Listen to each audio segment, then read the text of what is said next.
Hi, thanks so much for joining us today. Hey everyone, great to be here. Looking forward to having a great conversation again. Thanks for having me on, Rebecca. No problem.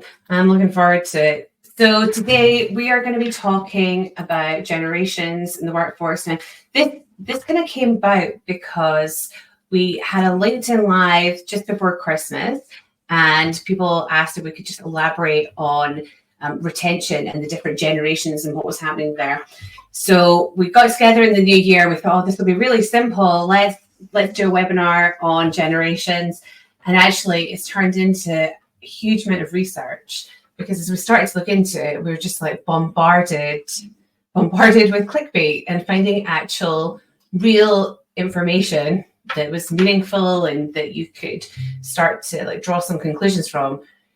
Initially, it was quite challenging to get credible sources there. So we're going to be talking about the generational landscape and give some context based on the research that we've done.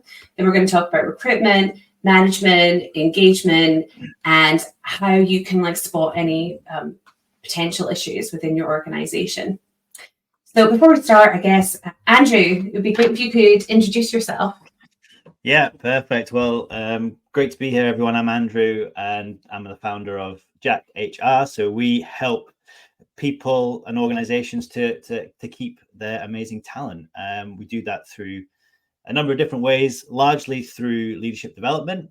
So a real advocate for amazing, for building amazing managers and leaders. Some of that I'm going to talk a little bit about today. And yeah, like Rebecca was saying, absolutely loved researching this topic. It's huge, and yeah, excited to share some of the findings today. No problem. So I am the founder of Listen Group, Listen Search. I also have a podcast called Listen Perspective. If you want to get some more insights in the tech sector, you can tune in there on Spotify and Apple, all the kind of major podcast distribution networks. And this is something which I know that a lot of the companies I work with have had top of mind over the last couple of years. I think it's kind of come to the forefront, post-COVID, and people are starting to give it a bit more thought now that this year actually is the first year that there's been a lot of changes within the workforce. Not only do we have 4 different generations all working together, but millennials are the biggest generation. Is no longer boomers and Z that we've taken over. Well, as someone who just scrapes into the millennial section, then that's definitely where I sit. Andrew, do you want to give us like a bit of an overview about the different generations? Yeah, absolutely. And like you were alluding to, Rebecca, I think depending on where you do your research, you can get quite different different descriptions. But for the sake of today, I think we're going to sort of stick to these few sort of descriptions and sentences today. So I think firstly, we've got baby boomers. So 1946 to 1964, approximately, the largest generation ever born, sort of coming out of World War II. And then, as you say, with some of the research that you do, some say they're workaholics, some say they're out of touch. Many of them say that they're in love with their grandchildren. So we'll maybe explore some of that today. Generation X, 1965 to 1980, a very small generation, and sometimes even called the lost generation. And that's because sometimes this generation is forgotten about a little bit. Some Generation Xers feel that they weren't acknowledged or cared about coming into the workforce, and because boomers were so big. So it's kind of like, why are we even having this conversation? Maybe to some of them.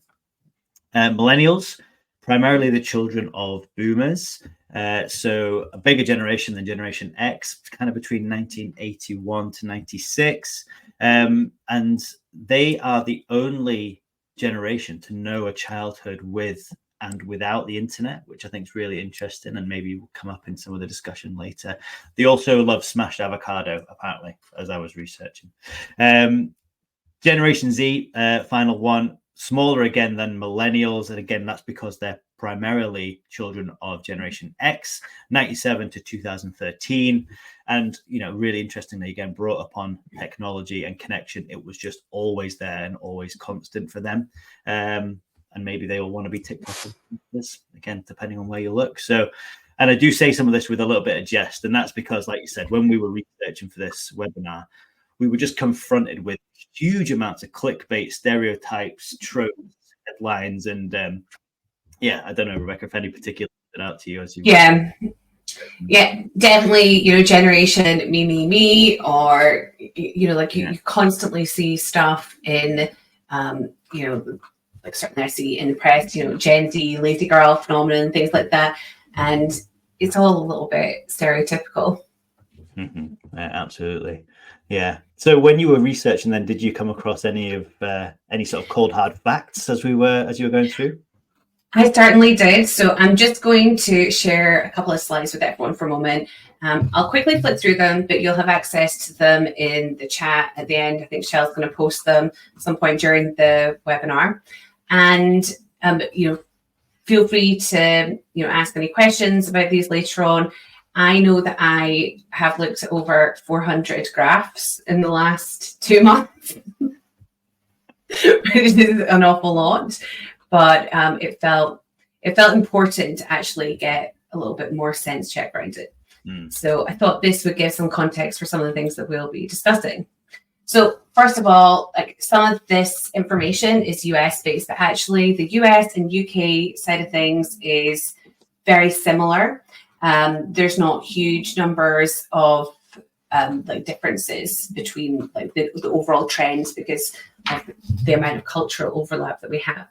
So essentially, this slide is the number of 12th graders, so that's people in their final year at school, 17, 18-year-olds, who expect work to be a central part of life and are willing to have overtime. So we'll come back to that one in a second.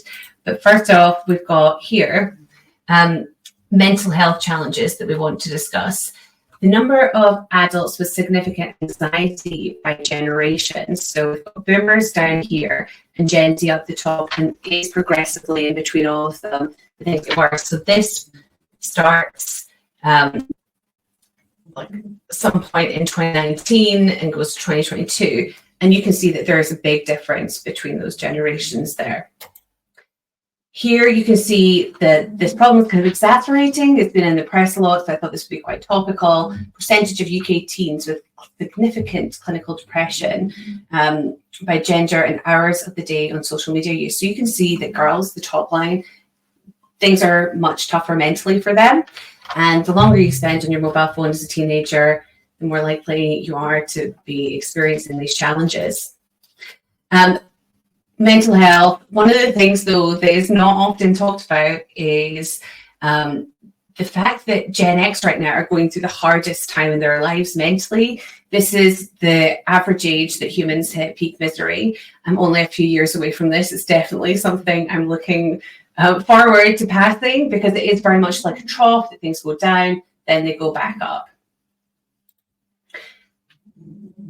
One of the things that I found particularly interesting was that throughout my lifetime, not necessarily all my career, it feels like the gender gap has closed in certain ways. Certainly, we're looking at closer pay equity year on year, especially in places like the UK where that's being reported on.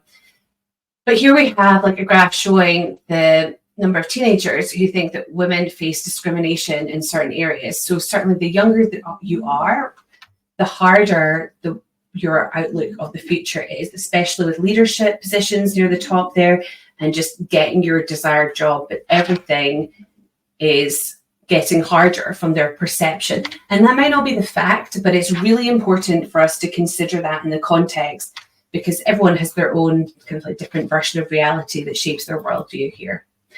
And this translates into how women are like discriminated against in professions. But you can see that more people believe that there is discrimination about getting into professions than there are, women getting, for example, in this one here, law and medical degrees. And then this fascinated me that in the last decades, the number of like 12th grade girls, that 17, 18-year-old group in the US, they believe that it's getting even harder to even just get into college as a woman than a man. So this is something that people feel is getting worse, whether or not it actually is. But you can see that actually the percentage of college degrees during that time is, since the start of the century, has held pretty firmly. And we're going to be talking about this in terms of recruitment in particular, and some of the challenges people are having in the workplace later on. But this is looking at how locus of control by gender has changed since the mid-1970s. So for those of you who don't know, locus of control is something I'm super interested in. So I'll try to hold myself back when talking about this. But essentially, you either have an internal or external locus of control. It's very much a spectrum. And the internally motivated people are those who are naturally much more self-motivated. Their motivation comes from within. Externally motivated, that is people who are more likely to be influenced by what's happening around them. And it kind of is what leads into some of this blame culture that people talk about, or victim mentality. There's a lot of correlation between that. And Andrew and I found this also quite interesting. Over time, over the same period of time,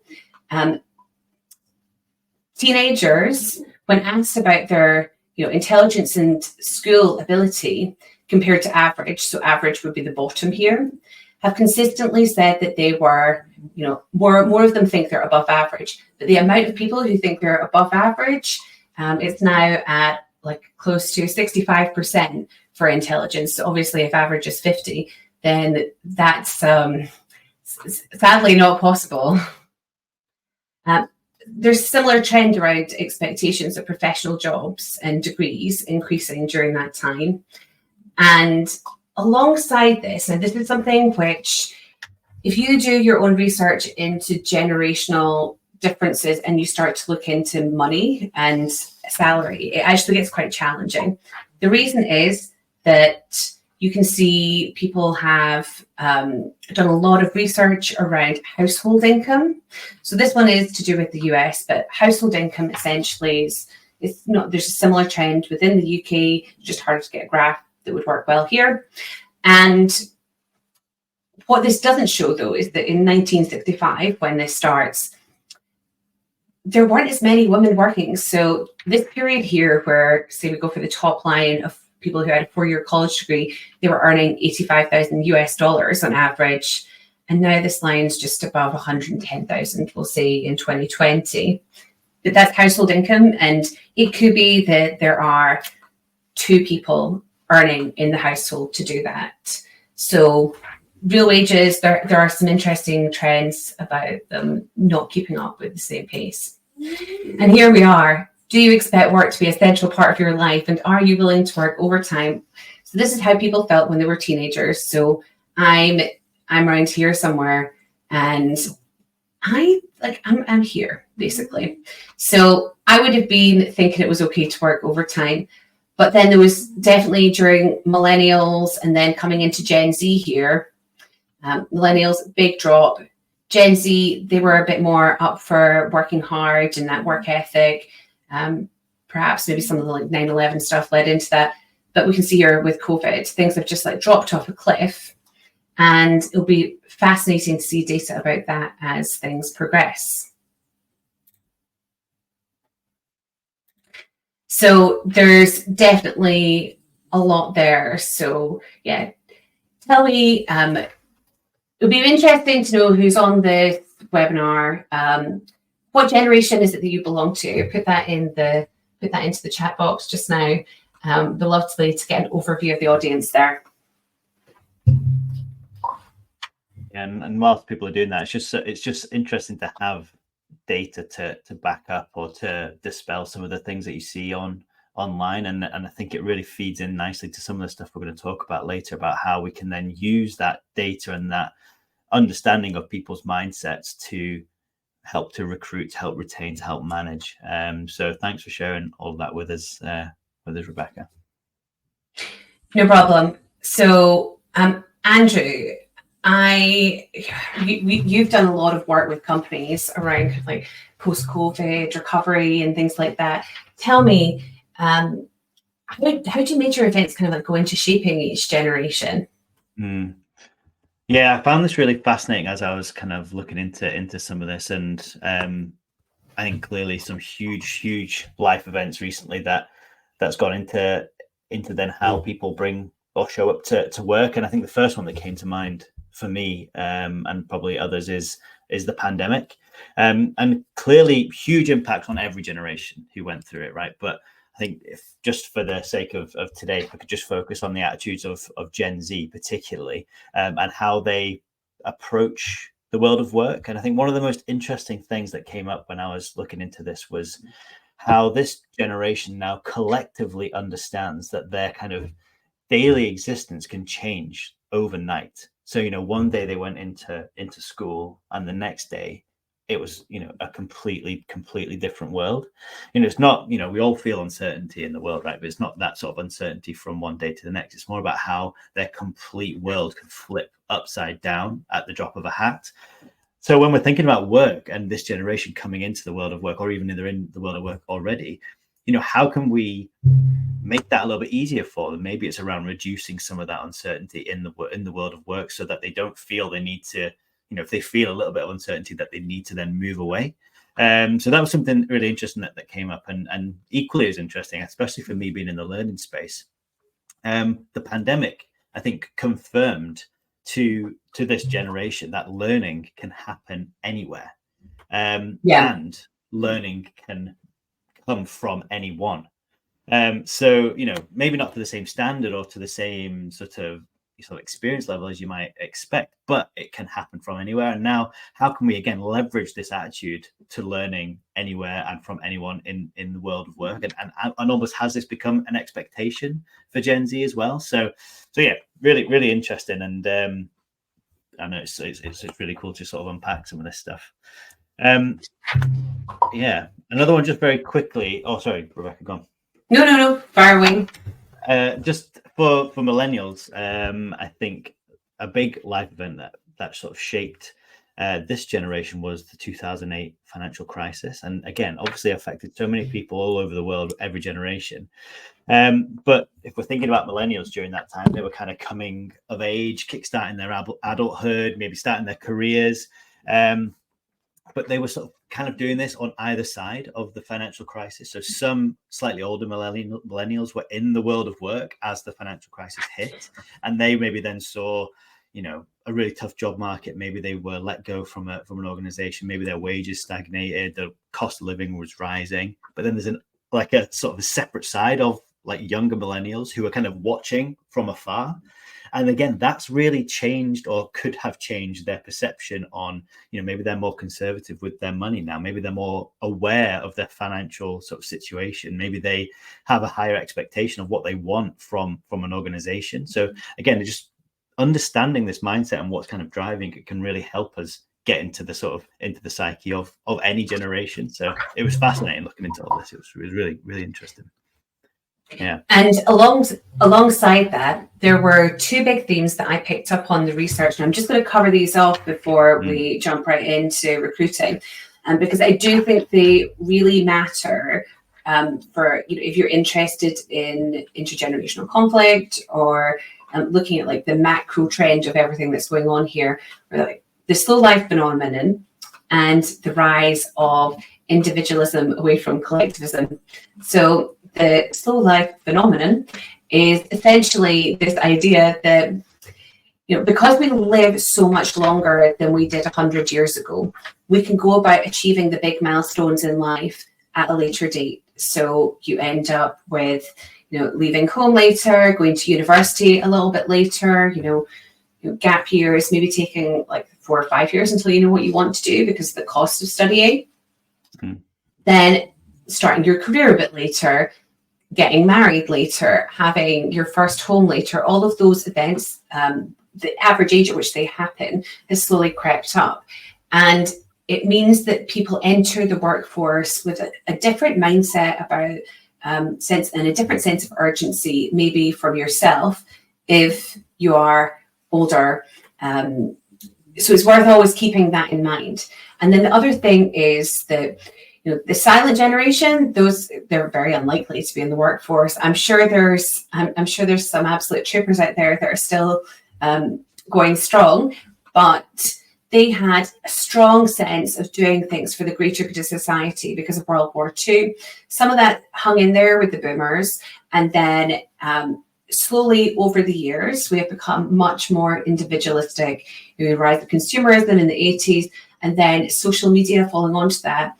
But individualism now matters a lot more to people's careers. I do think that people feel under pressure to be doing something that's either like cool, interesting, or particularly well paid compared to their peers. There does seem to be a slightly different dynamic for some people, and if they can't get it, then maybe we're at the start of like people feeling a bit disenfranchised.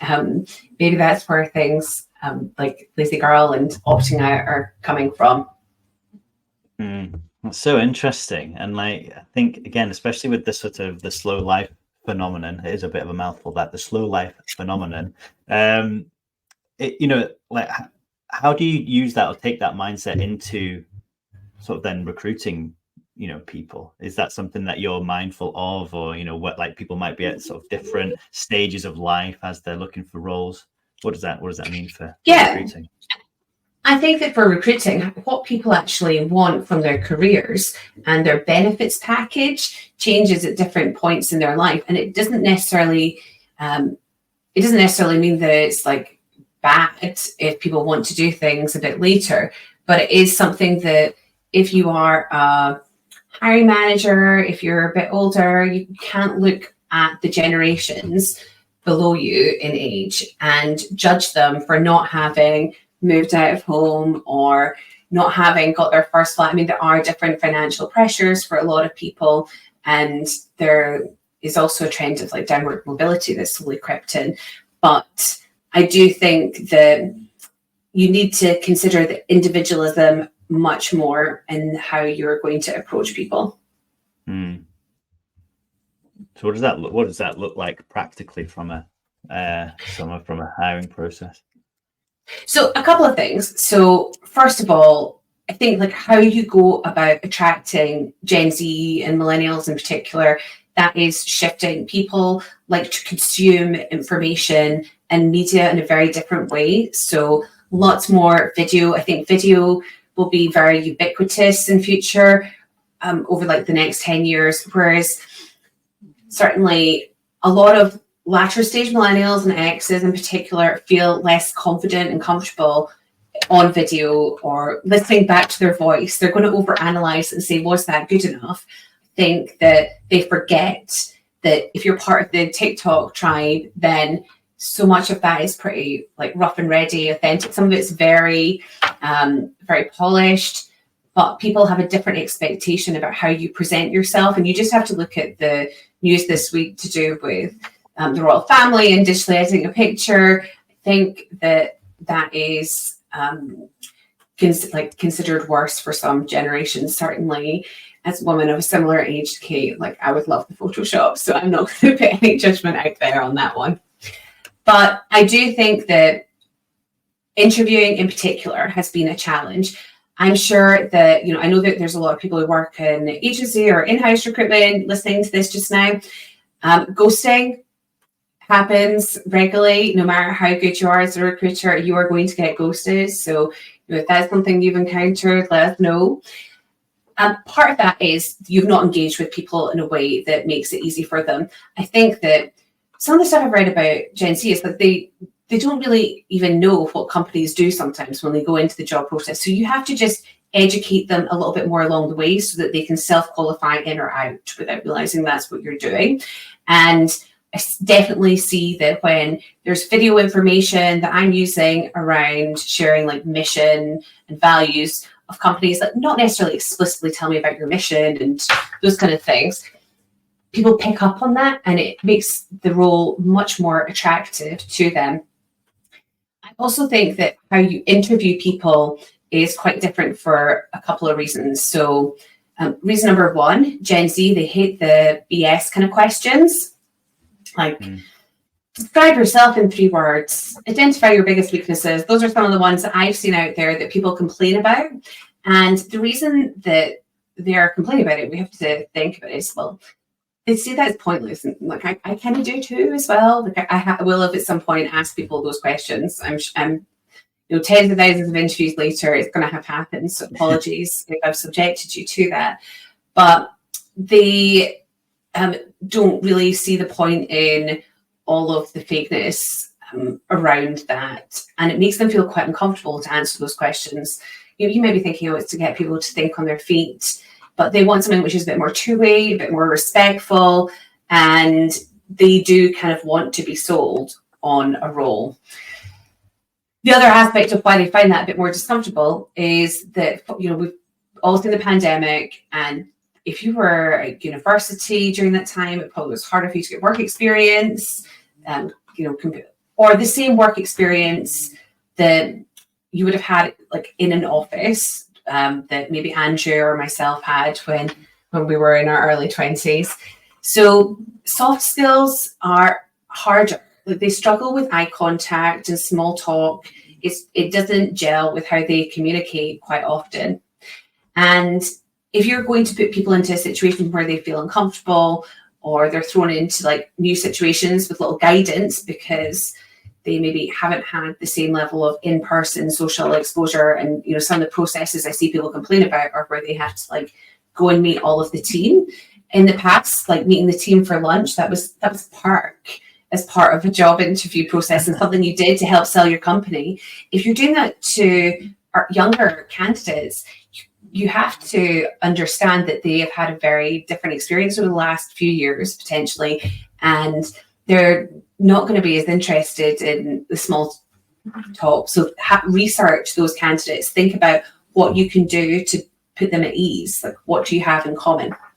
And then the final interviewing thing, which I really want to go into because I think this is absolutely pivotal to your company's success, is the actual interview techniques and the way that you are asking interview questions to people. So Andrew, we've talked about locus of control, but I'm just going to give my simple analogy for people. I touched on it earlier when I showed the slide that the external locus of control has really consistently increased since the mid-70s. So if you have two people and one person says, I'm going to stay at McDonald's because I've put on loads of weight. All I've done is eat there for a month and I've put on, I don't know, like 2-3 stone, whatever. That person is more likely to have an external locus of control, because you could just as easily have another person with an internal locus of control who wanted to lose weight as well and managed to, their story could be like how I lost 2 stone by only eating McDonald's for a month. I mean, it sounds absolutely vile to me, not a McDonald's fan, but that person will be of the self-motivated type that it doesn't matter what obstacles you put in their way, they're going to find a way to overcome that problem. So as a sweeping generalization, internal versus external, we want the internal people in our companies, and the percentage of external motivation is higher than ever, and that is victim culture, not taking as much responsibility, blaming external factors, world events. So another example that you may have seen is like some salespeople smashed through their targets and companies really grew despite all the challenges of the pandemic, whereas other people were just like, oh, it's the pandemic, that's why, and that might be the legit reason, but they just, you can tell that they've not tried as many different things. But you could have somebody who has had, a company failure situation during that time, but they tried X, they tried Y, they tried Z. And there is a way of identifying those people by framing your interview questions in a specific way. And I think that will become much more important. So essentially, the way to do this is to get people to tell you about specific times where they had an obstacle that they had to overcome as one part. So you're assessing competency alongside motivation. And then the other thing is like there's like some specific career questions that you can ask people. So rather than asking people to identify their biggest weaknesses, I always say to people, look at your last performance review. What were the 3 strengths highlighted? And then what were 2 areas for development? And then the final question after that is, and what did you do to improve on that? Because if someone is truly motivated, they'll have taken that on board and done something. Mm-hmm. So we're going to have to get sharper. Yeah, such an interesting way to, I think it's those add-on questions, isn't it? To sort of say, okay, well, what would you do differently next time? Or what did you do to change it? I think that shows the drive. Definitely. And Andrew, tell me a little bit about like some of the generational myths and how you've seen them overcome in the tech companies that you've been working with over the last year or so. Yeah, so I think one of the things I was thinking about, we've already kind of alluded to it a little bit already, is that there are so many myths out there, and I think the key to managing, and certainly what's been working well for me and with some of the companies that I've been working with, is just thinking a little bit differently. So I actually did a little bit of Googling to see what would come up when you sort of tried to Google about generations. So I sort of put in, why are baby boomers, and then sort of let it auto populate to see the things that would automatically throw out. So some of the things, I did this for all the generations. So one of the things, so why are baby boomers rude was one of the things that came up. Why are baby boomers conservative? Why are baby boomers the worst generation? Why are Gen X so cynical? Why are they so angry? Why are millennials obsessed with food? Why are millennials lazy? So you can see this narrative that's being fed to us. And I think I was listening to a podcast the other day, and the person on the podcast put it so well. The problem that we have now is that generations are no longer part of the conversation. They have become the conversation, and we've completely forgotten to ask and to talk to them and understand what's going on. So I think for me, that's where we have to start thinking a little bit differently. And I think a great place to start is by talking to people in the organization and kind of accepting that there are going to be people in the workforce that think differently to you, but if we can start to surface some of those differences and start to think about, well, how can we take action a little bit differently, what might be the future for us. So I came across 2 really great questions that might be helpful for people to start to uncover this. So a great one, I think, to start with is, why did you come to work today? And I think that's such a helpful and insightful question to really get into someone's motivations. If you take the example of money, for example, right? All generations want more money. I think that's pretty universal. But what are they maybe planning to do with that money could be a really good insight. So is it saving for a house? Are they wanting to take their grandchildren on holiday? Are they thinking about retirement? And then you start to notice so much about the individual when it could have just been a question about money, but actually you're getting into the finer detail. The second question, which I think is really helpful, is help me understand why you see it that way. So we're all going to have a difference of opinion, a different view, a different take on things. But as a manager, it might be really easy to say, I don't understand why you see it that way, and actually we're just going to do it my way. That's really judgmental. It just cuts them out of the conversation completely. But if we are a little bit more inquisitive and we're saying, well, help me understand why you see it that way, it brings them into the conversation. And I think such an important skill to have. We're trying to create a team where you're not only asking them what they want, how they want it, but then you're actually taking action and building an environment to help everyone win. So yeah, that's a little bit of my thoughts. What do you think are the kind of best practices for leading age diverse teams? Well, I think one of the things that came clear to me the more I read was that actually the generations maybe aren't as different as we maybe think. There are differences in how we might do things depending on generation or what our motivation is. But actually, what I found is that it came back to 3 main values or needs that each generation, in a different flavor, but each generation wanted. So it's freedom, clarity, and connection. They're 3 pillars that I think if you can build your management conversations or management practices around, that you can really start to have great conversations with each of the generations. So I guess for freedom, are you giving everybody at any generation a level of freedom to, express what they want, express themselves? And that could be, maybe that to a boomer or a Generation X, that might be like compressed hours so that they can spend more time with their family. But freedom to some of the younger generations might be a freedom to grow their career in a way that works for them. Clarity, that could be understanding clarity around what's expected of them. So, maybe again, that could be, I really want to know exactly what time we start and finish the day. Or it could be understanding a policy around, family leave or something like that. Clarity, again, means different things to different people, but everyone wants it. And then a connection, I think, is just a human desire in one way or another. But, like we've seen from the pandemic, someone in Generation Z might say, well, I can build a really strong and effective relationship online.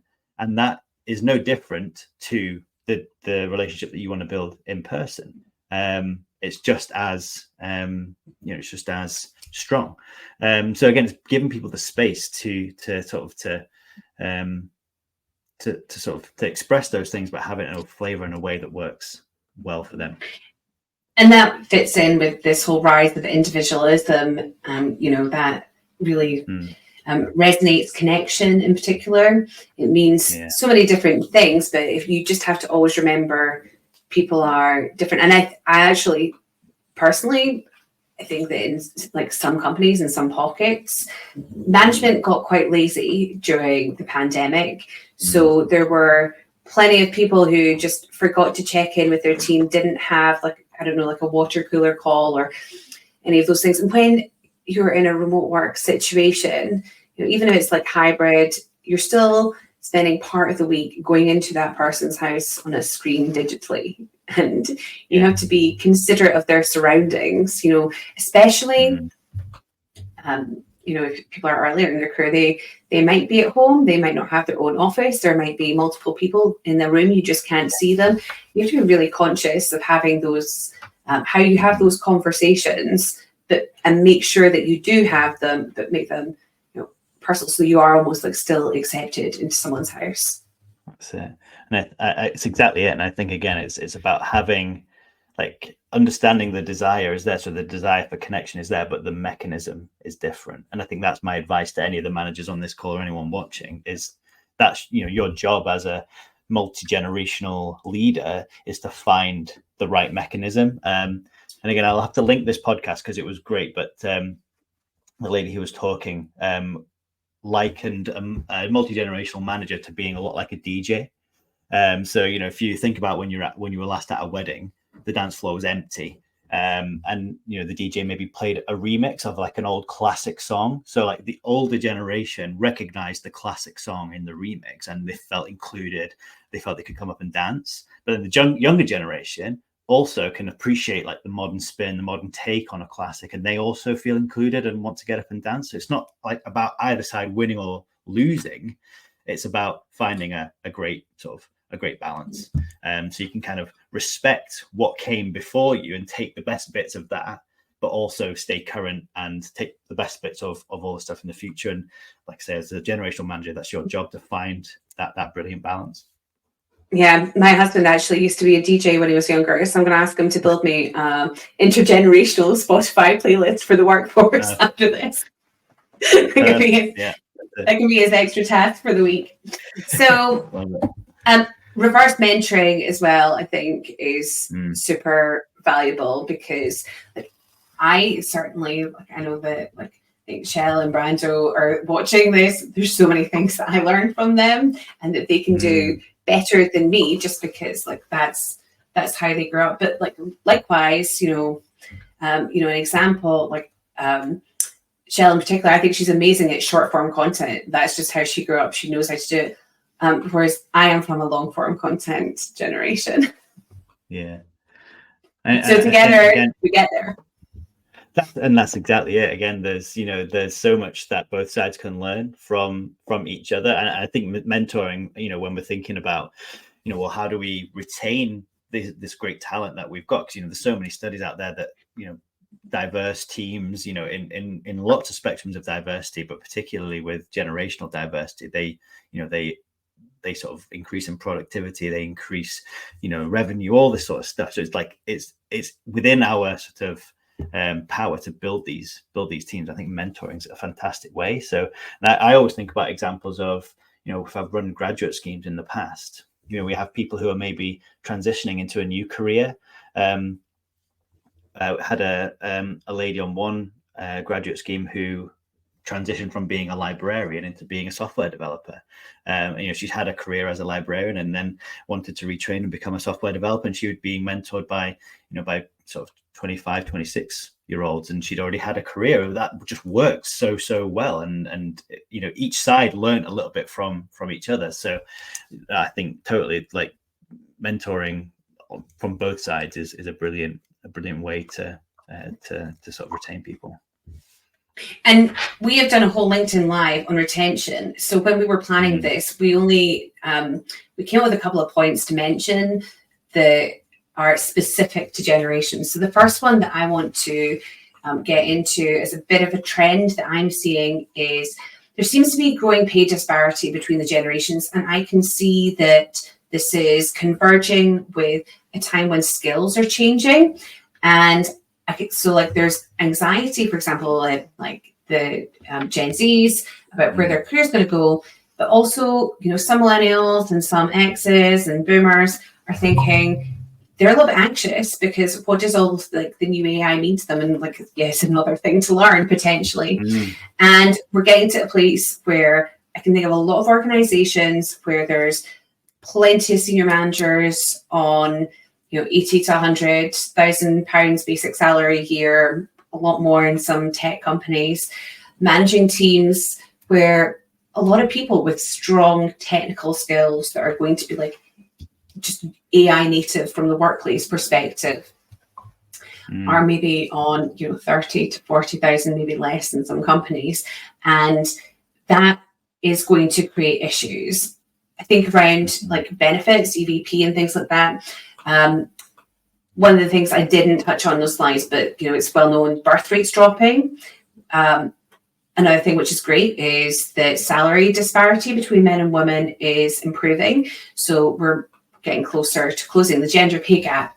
But because more women work, that means that the opportunity cost to a household when a woman goes on maternity leave is greater than it ever has been. If you think back to the household income, and we're going to have to look at maternity benefits as our population has started to go below, was it like 2.1 for maintenance levels?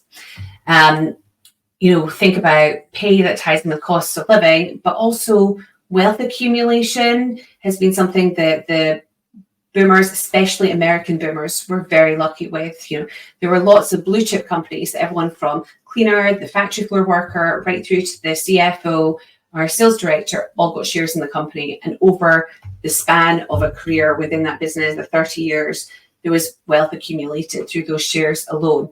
And that doesn't seem to happen as much. I also think that benefit, which is becoming more and more vital, is to move away from an employee assistance program into mental health support, maybe like one-on-one app-based, or if you can, access to one-on-one counselling when it's required.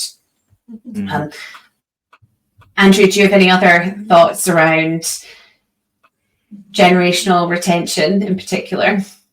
Yeah, and I think all great points. I think the only thing I would add would be around. I think it probably links back into this idea of freedom and giving people freedom, in the way that they sort of take their career, and I think being really clear that there are multiple ways for people to grow and develop and to take their career at an organization, and being really, maybe even during the recruitment process, being really visible with that to say, look, that there's multiple ways you can grow and you can develop. It's not just about climbing a managerial ladder, but actually there's, you can go wide, you can go deep, you can go, wherever you want. So having that in a really clear and digestible way for people up front I think adds that idea of freedom, but I think also a great way to keep people engaged as they're going through their careers as well.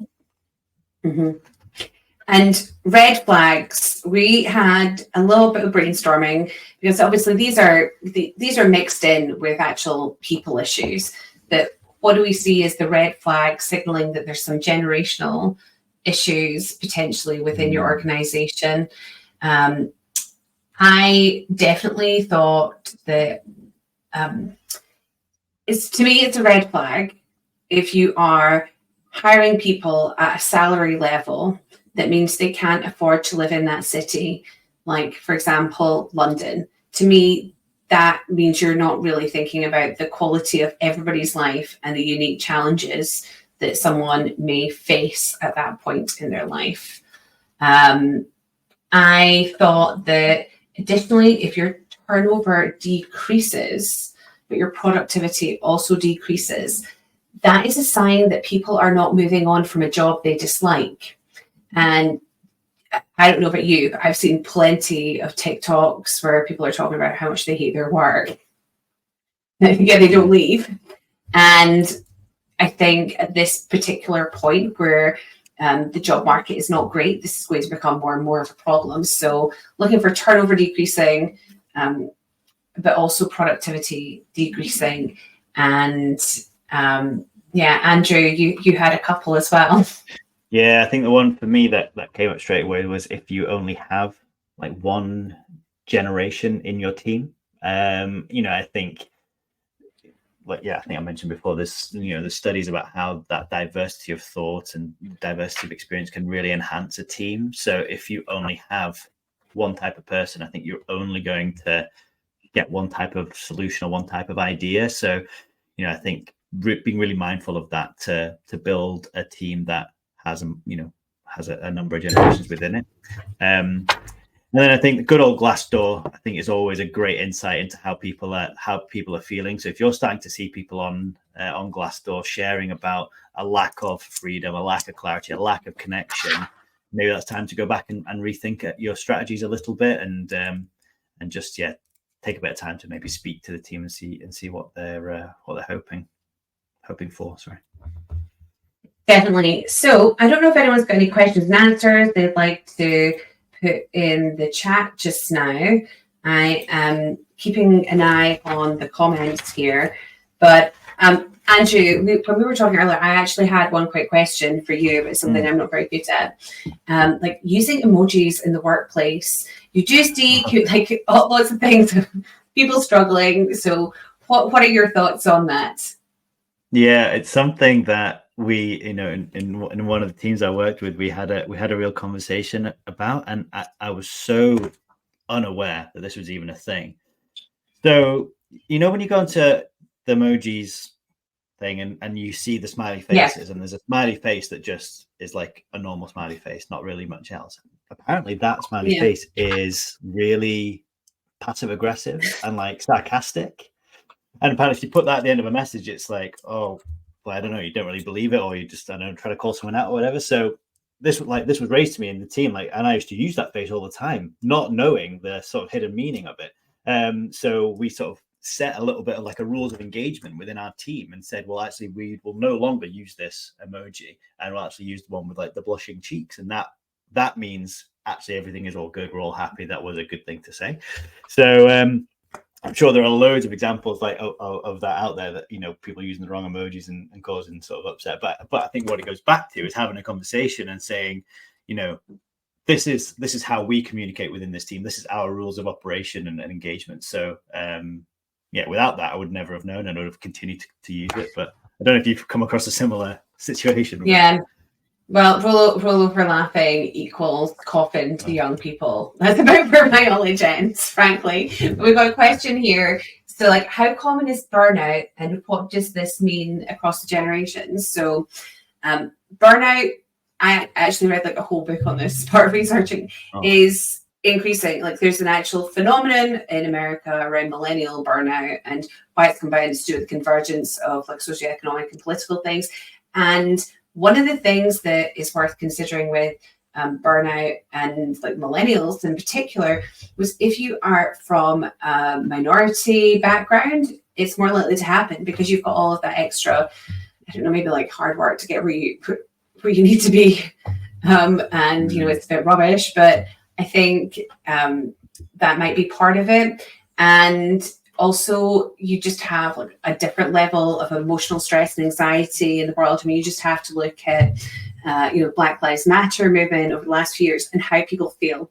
And going back to the beginning of some of those slides, I would definitely say you have to remember that a lot of this is about how people feel rather than what you know to be your worldview, whether or not you are right. So it's there. And there's another question that's come in, but I don't know, Andrew, if you've got anything else to add to burnout, because you must see people getting it in the businesses you're supporting, and how you can enable managers to identify it would be great to know a bit more about. Yeah, so I think it's maybe not so much identifying, but something I didn't quite get a chance to touch on today was around creating space for people to be vulnerable in your team.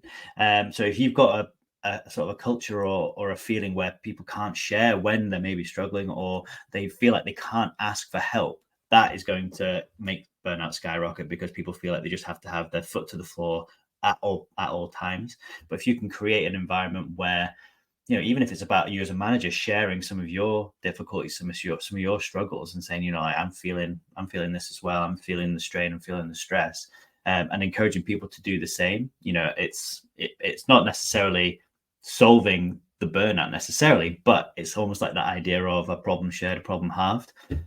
So if you're creating a space where people can talk about it, you at least as a manager get a bit more information, and you could maybe start taking steps to help, whether that's by like redistributing work or you know, changing the structure of a team, bringing more people in, whatever it might be. But also just creating a space where people can get it off their chest, I think is a really important part. So.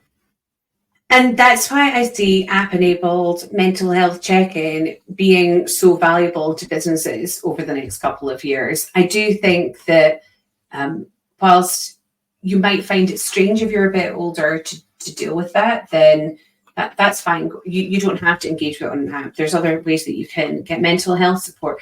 I think for younger generations, that's something that can help. And we've got a question as well here. As a boomer, I've seen much higher anxiety levels in younger generations while not experiencing it myself. And that was the thing that most hit me in your graphs. What can we do about this as employers? Definitely provide support. And I would say the first thing is there's some stuff you have to accept that you are not the right person to deal with, and you should be signposting someone to the right service. You know, if you've not got mental health first aiders in your team, that's definitely been very valuable to businesses that I've worked with, and would encourage people to go down that route. But one of the reasons that there's a couple of core trends that generational anxiety might be increasing, according to some of the more academic books that I read. There's this lady called Jean Twenge, who has basically spent her entire career as a professor looking at generations. And this smartphone usage has been a big part of it. And that makes it, and it's worse for girls typically than it is for boys as teenagers, because, well, as someone who was once a teenage girl, people are a little bit more, you've got a bit more of the mean girl mentality still, and things are a lot more about looks, and you're going through puberty, your body is changing, and people are scrutinizing it quite often. So that stress is much more augmented by social media. So I think that one of the, some of the stuff you can do as employers is check in with people and create opportunities. So if you are in the same geographic location, I mean, this might not work for you, but certainly in larger companies, for like shared activities every now and again. Anything that you're doing which is not scrolling, identify it, help people get access to the right services. Other things are like very basic, like some people have anxiety because they have financial pressure, and there is a school of thought that, because there's many more graphs, and if you want to see some of them, please message me directly, that quality of life has decreased for the last couple of generations. So it's peaked at boomers and we're on a slight decline. But people don't understand why, because you're always, brought up to like try and do better and things like that. And it seems like it should be attainable to have the same standard of living or maybe better than your parents. But actually, that is a lot more work to achieve now. And we have to understand that. People might not know the economic reasons why, but they will have a sense that life is harder, and not understanding why could be source of anxiety for people. You don't necessarily need to tell them. We can be really positive because there's lots of opportunity for things to improve. But yeah, I would say definitely think about the context in the life is harder. Maybe you need to look at, if you pay people a bit more, it might be easier for them, and don't have the same spread of salaries across your company.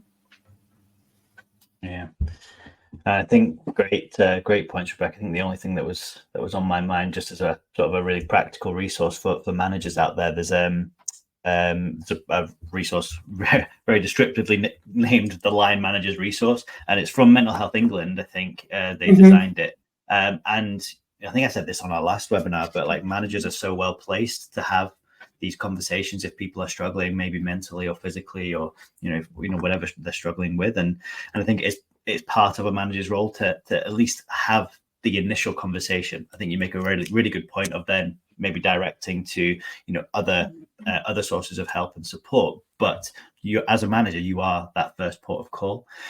So this Line Managers Resource from Mental Health England is a great resource to just give you the confidence to have those initial conversations, and maybe knowing the questions to ask, knowing what to say, knowing how to approach them.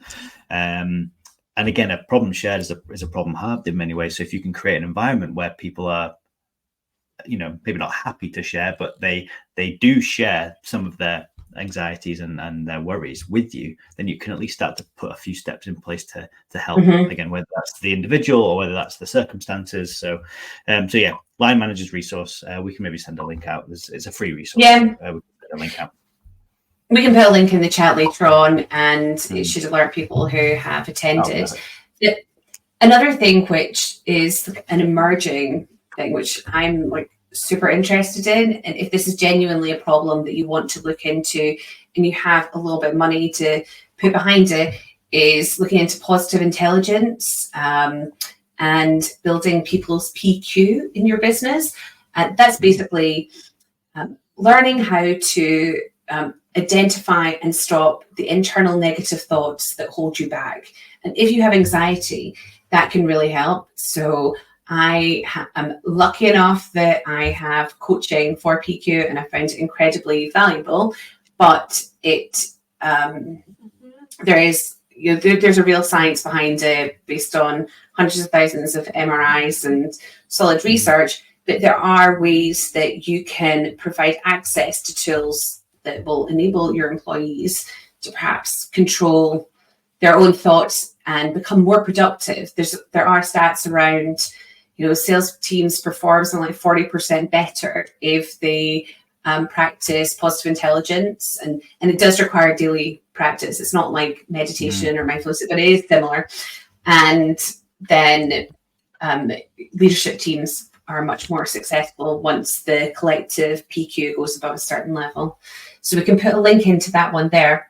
We've also been asked, have you seen a shift in leadership styles as Gen X and millennials are starting to move into these roles? And I certainly have.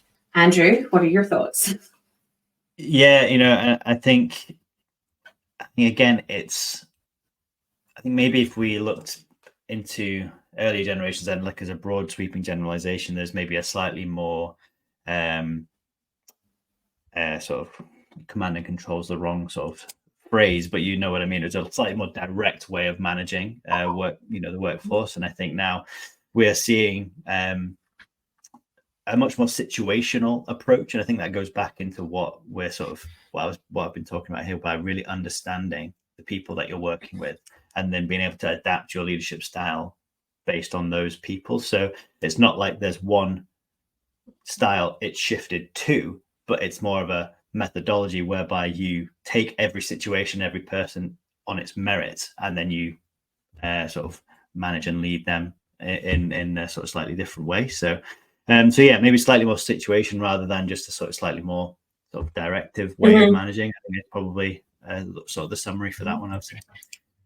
So there's a couple of things around this. Firstly, Shell and I actually did some research around a group of companies we were looking at recently, and we looked at the generations that the shareholders and the leadership teams belong to, and a couple of trends around that, just for interest.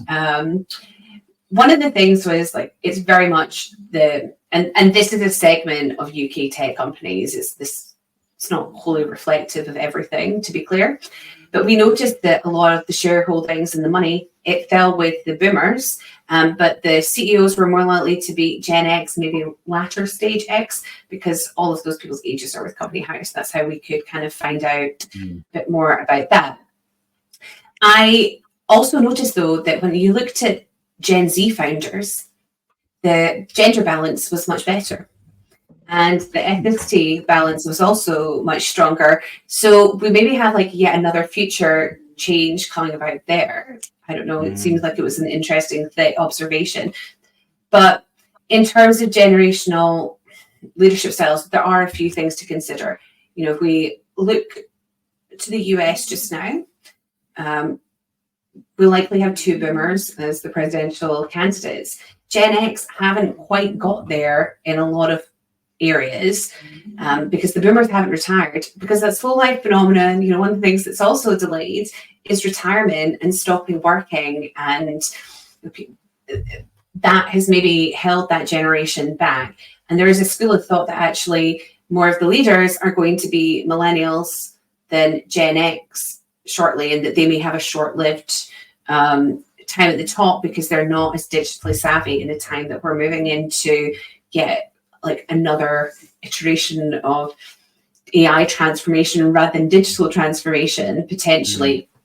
So we have that to consider. And Gen X leaders are more conscious of mental health in particular. They're more likely to let people work remotely.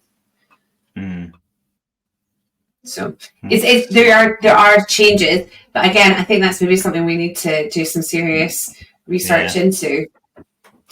And then we've been asked about how hybrid working affected generations.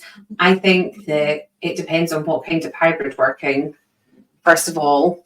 So I would say it's definitely made it harder for younger people to get ahead in their careers and get knowledge transfer, because not all managers who are more likely to be millennials, X's and boomers have adapted to managing remotely or hybrid. Andrew, what are your thoughts? Yeah. How has hybrid working affected generations? Yeah, well, I think more around the sort of the management of that, I think, is what worked in an office you can't just lift and sort of replace that to like hybrid and remote. So I think it does take a slightly different, more intentional way of leading and managing people. You know, like you say, you know, some of the stuff in an office would happen around the coffee machine, around the water cooler. But I mean, that's not to say that's right or wrong, but that's, you know, that is just how some of it happened. But, you know, to make sure that we're building a team that feels included, that feels like they have a voice, we have to be more intentional with how we create those types of situations. So I don't think we've got that right, and I think there's a lot of thought in, you know, that needs to go into that. But I think the one thing I do know about it is that when we're managing remote or hybrid people, we have to be more intentional about all the stuff we do, whether that's like the check-ins around like mental and physical health, whether that's, you know, the one-to-ones, whether that's, you know, career development, all that just needs to be more intentional. So yeah, that's my initial thought on that. And when it comes to different generations, I think that you have to remember as well that so much of remote work can be quite asynchronous, and messages can get lost in translation when you're doing everything on Slack or email. But also, not everyone wants to answer emails at all times of day. So having like rules of engagement, or just knowing, like for me, that on tonight on Wednesdays, there's just no way that I will respond to anything, because that's when I go to my yoga class and chill. So exactly, and I think that's my millennial entitlement.